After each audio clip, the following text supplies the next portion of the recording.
idea. Lee, do you think that America is a more or less racist country since Barack Obama became president? Wow, that's a powerful question. I think that people are angry that he's president, and I think that they're showing their true colors.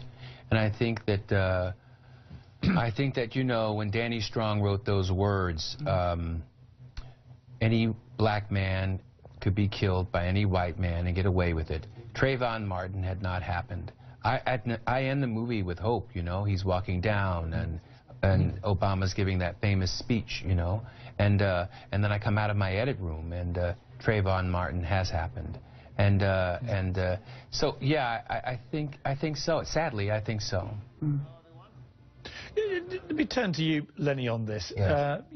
I think I've talked to you about this before, but this film has brought it into sharp focus, as has Oprah's revelations about the racism she suffered. Have you yourself suffered that kind of racism? Yes, I mean, as a child and in growing up, going to school, I mean, you know, you always bump into that kind of thing by certain individuals. Has the world gotten better in general? Yes.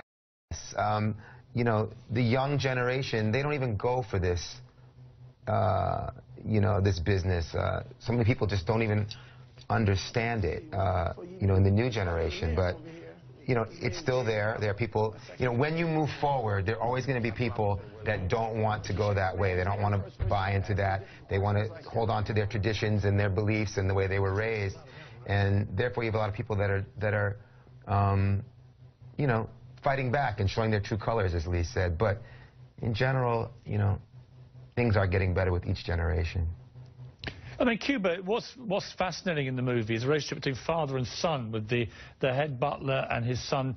The head butler taking the view you should be seen and not heard, and that is the way you deal with things. Right. The son completely opposite, you know, very vociferous, taking part in civil rights protests and so on. Which is the right way to go? I mean, what do you advise the youth of America today, maybe in, you know, places like Chicago, where they feel very disenfranchised, very disaffected? Should they be vociferous, or should they adopt a more conciliatory way of going about dealing with racism? Yeah, I think that was the reason why I was attracted to the screenplay.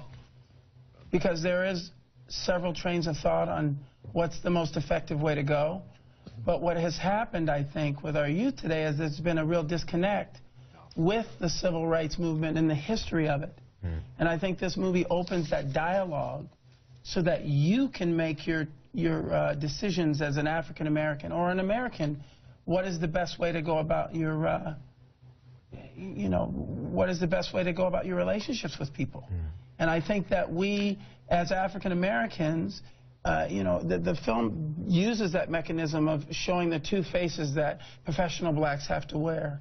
But I think it's not just blacks. I think it's people, your professional face is one thing, and then your relaxed face is another. And I think that's what was so beautiful with the butlers that we used.